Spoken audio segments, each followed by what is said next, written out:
The morning sun cast long shadows across the debris-scattered beach as Sarah Martinez pulled her jacket tighter against the cool ocean breeze. She had walked this stretch of California coastline countless times during her marine biology research, but today felt different. Yesterday's violent storm had transformed the familiar landscape into something almost unrecognizable.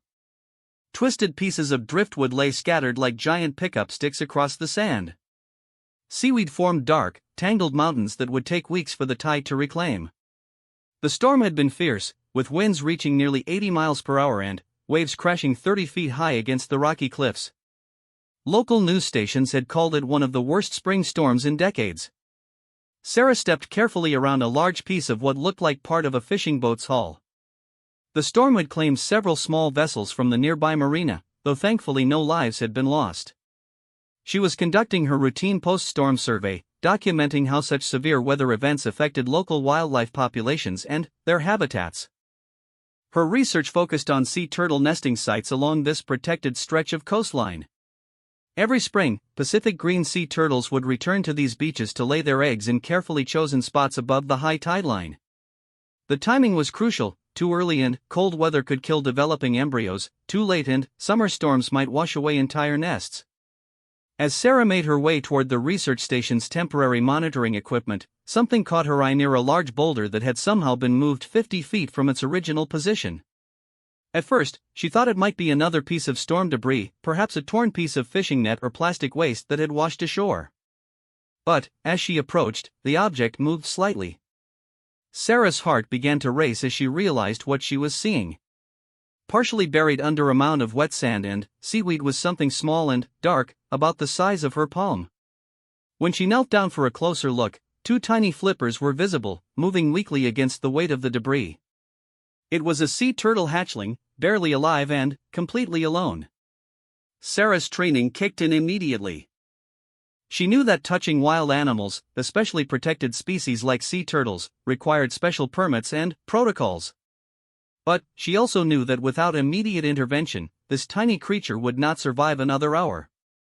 The morning sun was already growing stronger, and dehydration could kill a stranded hatchling within minutes. Working carefully, Sarah began removing the wet seaweed and sand from around the small turtle. Its shell was about 3 inches long, dark brown with lighter markings that identified it as a Pacific green sea turtle hatchling. The little creature was exhausted, its movements slow and labored. Its eyes were barely open, and sand had collected in its nose and around its flippers. This was unusual for several reasons. Pacific green sea turtle nesting season typically occurred later in the year, and this beach was at the very northern edge of their normal range. More importantly, hatchlings were supposed to emerge from their nests en masse, using their numbers to overwhelm predators during their dangerous journey from sand to surf. A single hatchling found alone suggested something had gone terribly wrong. As Sarah gently lifted the tiny turtle, she estimated it weighed less than 2 ounces. Its shell felt fragile, like it might crack if she applied too much pressure. The hatchling made no attempt to struggle or bite, a concerning sign that indicated severe stress or illness. Healthy hatchlings were typically quite active, using their strong flippers to dig their way out of nests and race toward the ocean. Sarah looked around the immediate area, searching for signs of a disturbed nest or other hatchlings. The storm's powerful waves had reshaped much of the beach's topography, washing away the upper layers of sand where nests would typically be located. If this hatchling had come from a nest on this beach, any evidence had been erased by wind and water.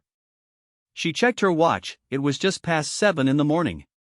The Marine Research Station wouldn't open for another 2 hours, and the nearest wildlife rehabilitation facility was 45 minutes away by car.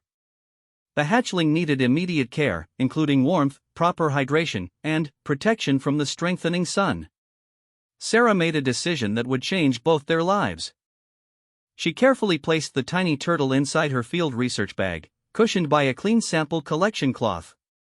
The bag would provide darkness and protection while she drove to the rehabilitation center. Every minute counted now. As she walked quickly back toward her vehicle, Sarah thought about the incredible journey this small creature had already endured. Sea turtle hatchlings faced overwhelming odds from the moment they broke free from their shells. only 1 in 1,000 would survive to adulthood, facing threats from birds, crabs, fish, and human activity during their most vulnerable early months. This particular hatchling had somehow survived not only the normal dangers of early life but also one of the worst storms in years. Whether through luck, determination, or simple accident, it had ended up on this beach at exactly the right moment to be found by someone with the knowledge and resources to help. Sarah reached her car and carefully placed the field bag on the passenger seat. She started the engine and began the drive to Pacific Marine Mammal Center, one of the few facilities in the region equipped to care for sea turtles. As she drove, she could occasionally see small movements inside the bag, signs that the hatchling was still fighting to survive. The rescue had taken less than 20 minutes, but Sarah knew it was only the beginning. Sea turtle hatchlings were notoriously difficult to rehabilitate, requiring precise water temperatures, specific diets, and carefully controlled environments. Many rescued hatchlings didn't survive their first week in captivity, despite the best efforts of experienced wildlife veterinarians. But something about this tiny survivor had already captured Sarah's attention. Perhaps it was the way it had moved its flippers when she first uncovered it, or the determined look in its barely open eyes. Whatever the reason, she found herself hoping that this would be one of the rare success stories, a hatchling that beat the odds not once, but twice. The morning traffic was light, and Sarah made good time along the coastal highway. She called ahead to the rehabilitation center, speaking with Dr. Jennifer Walsh, the facility's lead marine veterinarian. Dr. Walsh agreed to meet them at the center early, understanding the urgency of the situation. As Sarah pulled into the parking lot of the Pacific Marine Mammal Center, she felt a mixture of hope and anxiety. The next few hours would determine whether her early morning discovery would become a rescue success story or another reminder of nature's harsh realities. Either way, she had given this small creature its best possible chance at survival. The hatchling stirred slightly in its makeshift transport container, unaware that its life was about to change dramatically. For now, it was safe, warm, and no longer alone on an empty beach. Sometimes, that was enough to make all the difference between life and death. Dr. Jennifer Walsh had been working with marine animals for 15 years, but sea turtle hatchlings still presented unique challenges that tested all her skills and experience. As Sarah Martinez arrived at the Pacific Marine Mammal Center with her tiny passenger, Dr. Walsh was already preparing the specialized equipment needed for emergency hatchling care. The rehabilitation center occupied a series of converted buildings near the harbor, equipped with everything from massive pools for recovering seals to microscopic examination equipment for the smallest patients. Dr. Walsh led Sarah through the main treatment area toward a room specifically designed for sea turtle care, its walls lined with temperature-controlled tanks and monitoring equipment. When Sarah carefully opened her field bag, Dr. Walsh's first look at the hatchling confirmed her worst fears. The tiny turtle was severely dehydrated, its shell slightly sunken and its movements barely perceptible. Salt crystals had formed around its eyes and nostrils, indicating prolonged exposure to seawater and sun. Most concerning was its body temperature. The hatchling felt cold to the touch, suggesting its metabolism had slowed to dangerous levels. Dr. Walsh worked quickly but gently. Her first priority was stabilizing the hatchling's body temperature using a specially designed warming chamber that maintained precise heat levels without causing thermal shock. The tiny turtle was placed on a soft cloth inside the chamber, where controlled warmth would gradually return its body systems to normal function. While the hatchling warmed, Dr. Walsh prepared a special electrolyte solution designed specifically for sea turtle rehabilitation. Dehydration in hatchlings was often fatal because their small size made them extremely vulnerable to fluid loss. The solution needed to be administered slowly and carefully. Too much too fast could overwhelm the hatchling's delicate system. Sarah watched anxiously as Dr. Walsh used a tiny syringe to place individual drops of the solution near the hatchling's mouth. Sea turtle hatchlings possessed natural instincts to seek water, and, after several minutes, the tiny creature began to respond. Its tongue, no bigger than a grain of rice, began licking at the drops of fluid. This was the first encouraging sign. A hatchling that had completely given up would not respond to food or water. The fact that this little turtle still retained enough survival instinct to drink suggested that despite its weakened condition, it was still fighting to live. Dr. Walsh explained to Sarah that the next 24 hours would be critical.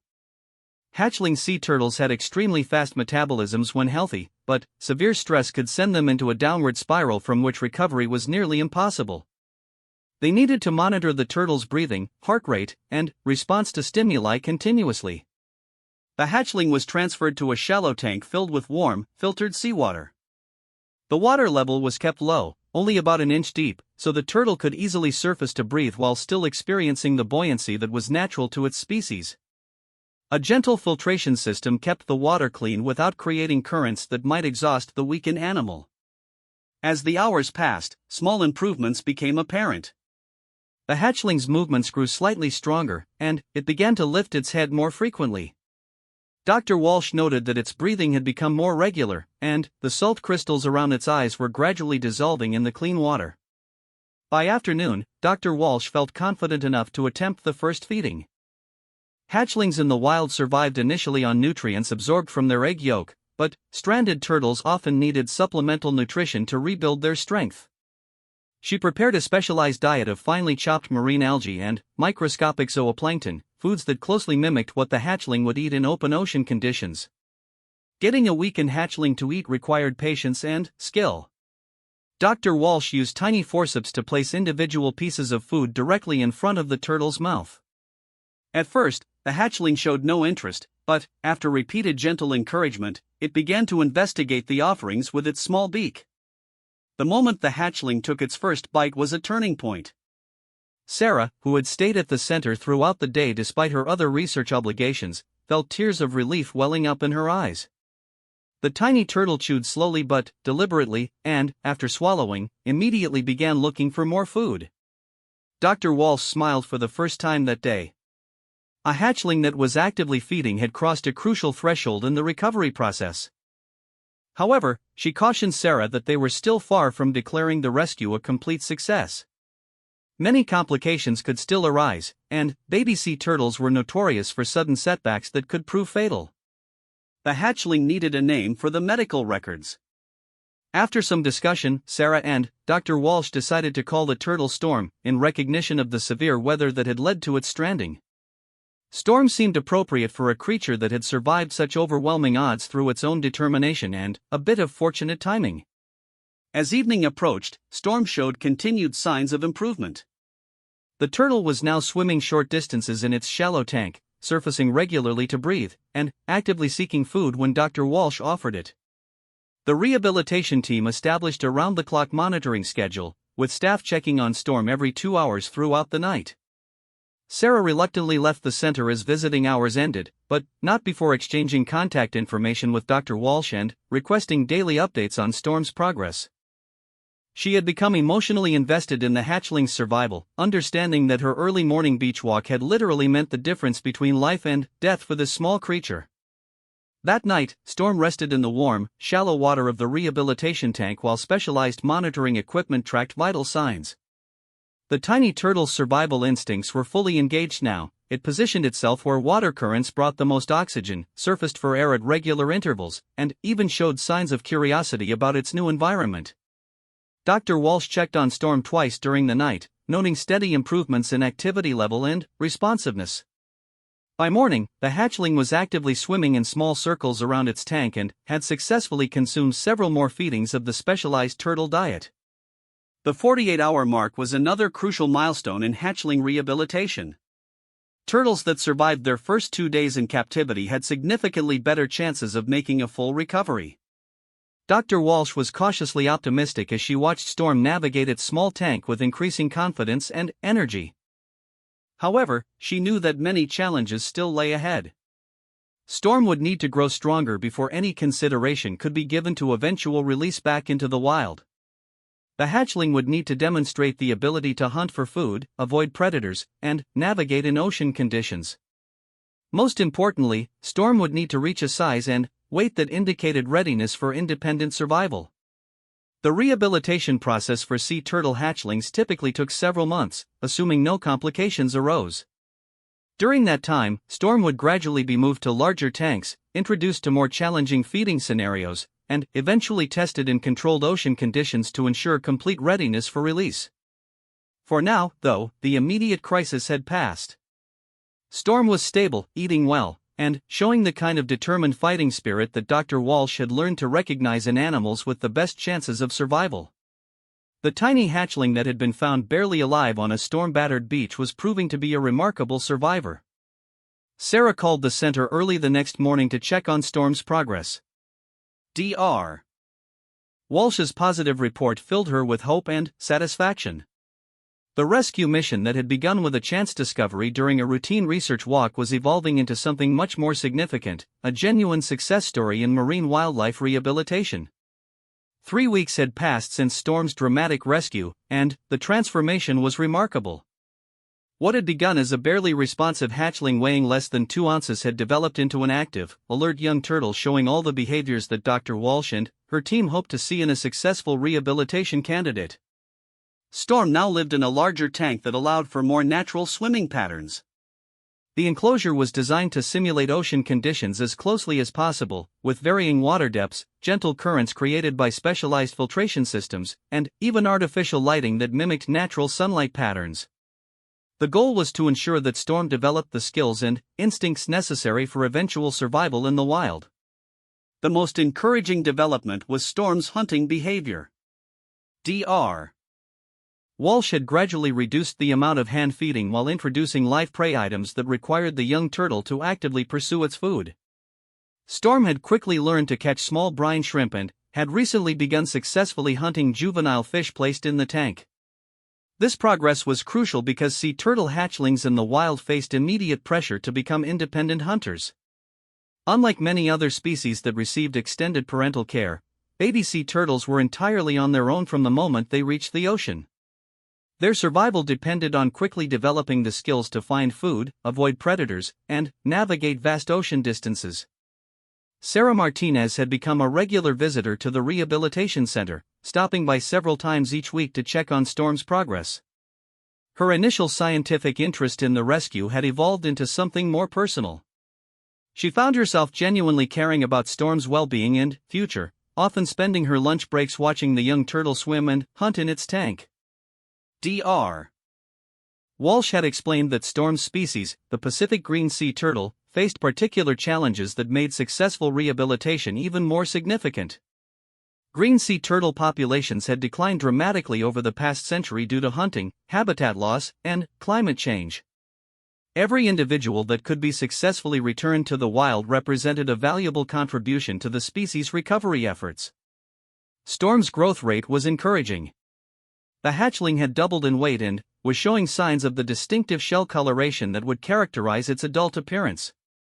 Green sea turtles were named for the color of their fat, not their shells, but young individuals often displayed beautiful patterns of brown, black, and olive green that would fade as they matured.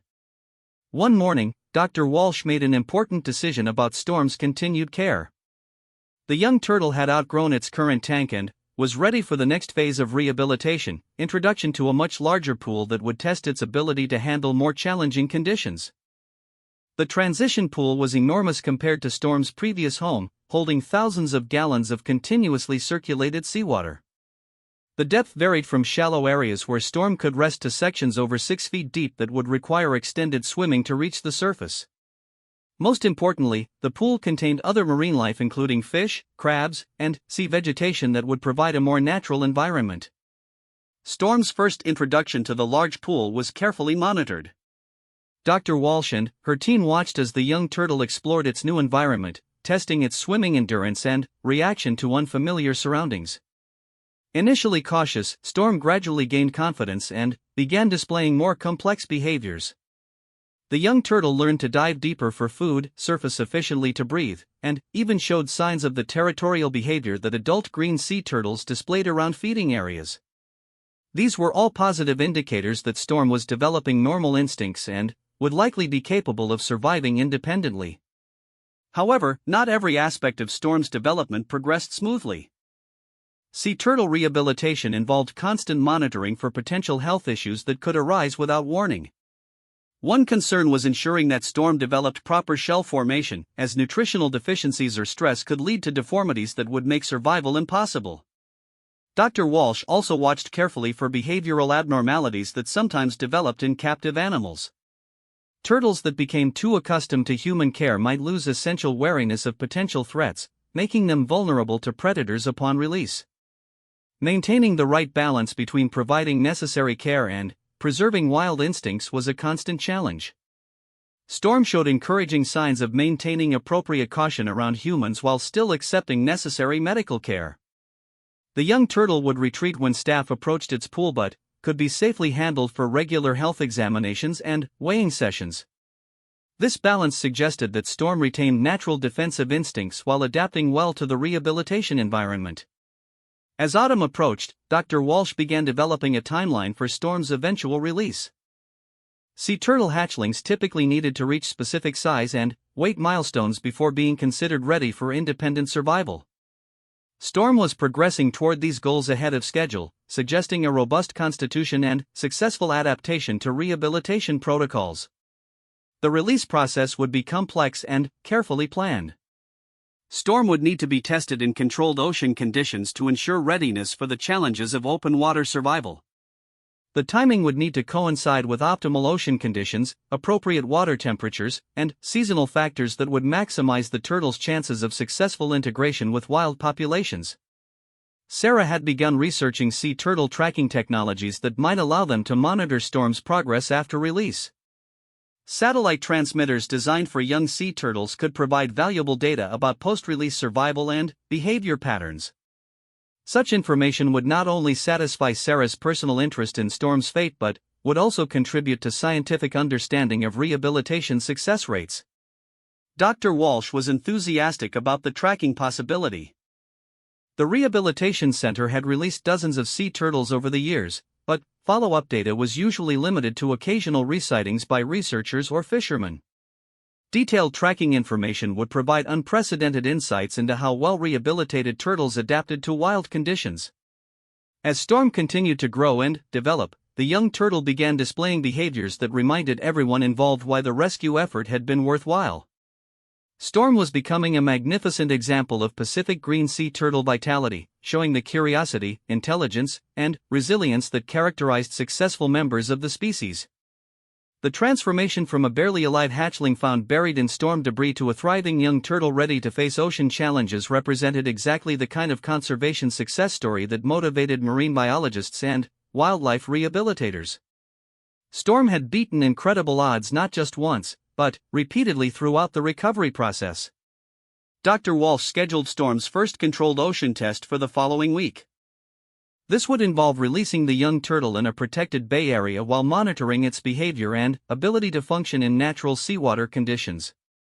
If Storm passed this test successfully, full release into open ocean waters would follow shortly afterward. The prospect filled Sarah with mixed emotions. She was proud of Storm's remarkable recovery and excited about the contribution this success would make to sea turtle conservation efforts. At the same time, she felt sadness about saying goodbye to the small creature that had brought such meaning and purpose to her own work as a marine biologist. Storm seemed unaware of the approaching milestone, focused entirely on the immediate pleasures of hunting, swimming, and exploring the rehabilitation pool. The young turtle had no memory of the desperate morning when Sarah had discovered it on a debris-covered beach, fighting for survival against overwhelming odds. For Storm, the present moment was all that mattered, and that present was filled with the promise of strength, freedom, and a future in the vast Pacific Ocean where its species had thrived for millions of years. The morning of Storm's release dawned clear and calm, with gentle swells rolling onto the protected beach that Dr. Walsh had selected for the momentous occasion. After 4 months of rehabilitation, the young turtle had grown from a barely alive hatchling into a robust juvenile measuring nearly 8 inches in length and weighing close to 2 pounds. Sarah arrived at the release site early, carrying the specialized satellite tracking device that would allow researchers to monitor Storm's movements and survival in the wild. The transmitter was lightweight and designed to eventually detach naturally as Storm continued to grow, but would provide several months of valuable data about post-release behavior and habitat use. Dr. Walsh and her team had conducted extensive preparations for this day. Storm had passed all the necessary health examinations, demonstrated strong swimming endurance, and successfully completed 2 practice releases in controlled bay conditions. The young turtle's hunting skills, defensive responses, and overall behavior indicated readiness for independent survival. The release location was carefully chosen to maximize Storm's chances of success. The site offered easy access to deep water, abundant food sources, and ocean currents that would help carry Storm toward the offshore areas where juvenile green sea turtles typically spent their early years. Most importantly, the area had minimal boat traffic and limited predator presence during the planned release time. A small crowd had gathered to witness Storm's return to the ocean. In addition to the rehabilitation team and Sarah, several local marine biology students, conservation volunteers, and even some members of the public who had followed Storm's story through social media updates were present. Dr. Walsh had found that public interest in individual animal success stories often translated into broader support for conservation efforts. Storm rested calmly in a transport container filled with seawater, showing none of the stress responses that might indicate the turtle was unprepared for release. The young animal appeared alert and curious, occasionally lifting its head to observe the activity around the container. Dr. Walsh took this as a positive sign that Storm retained appropriate awareness of its surroundings while remaining manageable for the final preparation procedures. The satellite transmitter attachment process was completed quickly and efficiently. Dr. Walsh had performed this procedure dozens of times, but each attachment was customized for the individual animal's size and shell characteristics. The transmitter was positioned to minimize any interference with Storm's swimming or diving abilities while ensuring reliable signal transmission to orbiting satellites. As the moment of release approached, Sarah felt a complex mixture of emotions that surprised her with their intensity. Scientific training had taught her to maintain professional objectivity when working with wild animals, but Storm's rescue and recovery had become deeply personal. The young turtle represented not just a conservation success, but a reminder of the profound impact that individual actions could have on wildlife survival. Dr. Walsh carried Storm's transport container to the water's edge, where gentle waves lapped against the sandy bottom. The rehabilitation team had timed the release to coincide with high tide and optimal current conditions that would assist Storm's transition from protected bay waters to the open ocean environment. The moment of release was surprisingly simple after months of complex preparation. Dr. Walsh tilted the transport container, and Storm slid smoothly into the shallow water. For a moment, the young turtle remained motionless, perhaps adjusting to the sensation of natural seawater and wave action after months in controlled tank conditions. Then, Storm began to swim. The transformation was immediate and remarkable. In the artificial environment of the rehabilitation facility, Storm had been an impressive example of successful turtle care. But seeing the young animal in its natural element revealed the true magnificence of the species. Storm's movements became fluid and powerful, each stroke of its flippers perfectly adapted for efficient ocean travel. The crowd watched in fascination as Storm explored the shallow water near shore, occasionally surfacing to breathe while becoming accustomed to the new environment. The turtle showed no signs of confusion or distress, instead displaying the confident behavior of an animal returning to its proper habitat. After several minutes of exploring the shallows, Storm began swimming toward deeper water. The satellite transmitter on its shell caught the morning sunlight as the turtle moved steadily away from shore, following instincts that had guided its species across millions of years of evolution. Sarah followed Storm's progress through binoculars as the young turtle disappeared beyond the surf line. The tracking device would provide detailed information about Storm's movements, but this visual farewell represented the end of direct human involvement in the turtle's life. From this moment forward, Storm would face the ocean's challenges without any assistance. Dr. Walsh explained to the assembled group that Storm's successful release marked the beginning of an even greater challenge. Juvenile green sea turtles faced numerous threats in the wild, including predation by sharks and large fish, entanglement in fishing gear, ingestion of plastic debris, and disruption of food sources by climate change. Survival rates for even healthy juveniles remained discouragingly low. However, Storm possessed several advantages that many wild hatchlings lacked. The rehabilitation process had allowed the turtle to grow larger and stronger than would have been possible during the vulnerable early months in open ocean conditions. Storm had also benefited from optimal nutrition, medical care, and protection from predators during the critical period when natural mortality rates were highest. The satellite tracking data would provide unprecedented insights into how rehabilitated sea turtles compared to their wild counterparts in terms of survival strategies, habitat use, and long-term success rates. This information would prove invaluable for improving future rehabilitation protocols and better understanding the challenges facing wild sea turtle populations. As the crowd began to disperse, Sarah remained on the beach for another hour, hoping for one final glimpse of Storm before the turtle disappeared completely into the vast Pacific. She reflected on the remarkable journey that had begun with a routine research walk on a storm-damaged beach and had evolved into one of the most meaningful experiences of her scientific career. The rescue had taught Sarah important lessons about the intersection of human activity and wildlife conservation. Storm's survival had depended entirely on human intervention, but the goal had always been to restore the turtle's independence and natural behavior. The rehabilitation process represented conservation at its most fundamental level, giving individual animals the chance to contribute to their species' long-term survival. 3 days after the release, the first satellite tracking data confirmed that Storm was thriving in wild conditions. The turtle had traveled nearly 50 miles offshore and was diving to depths of over 100 feet, presumably hunting for jellyfish and other prey items. Storm's movement patterns indicated strong swimming ability and appropriate responses to ocean current systems. Dr. Walsh shared the tracking updates with Sarah and the other members of Storm's extended support network. Each data transmission provided reassurance that the months of rehabilitation effort had achieved their intended goal. Storm was not just surviving in the wild, but demonstrating the kind of robust behavior that suggested long-term success. Sarah incorporated Storm's story into her ongoing research presentations about marine conservation and wildlife rehabilitation. The young turtle's dramatic rescue and successful release provided a compelling example of how individual conservation efforts could make a meaningful difference in species preservation efforts.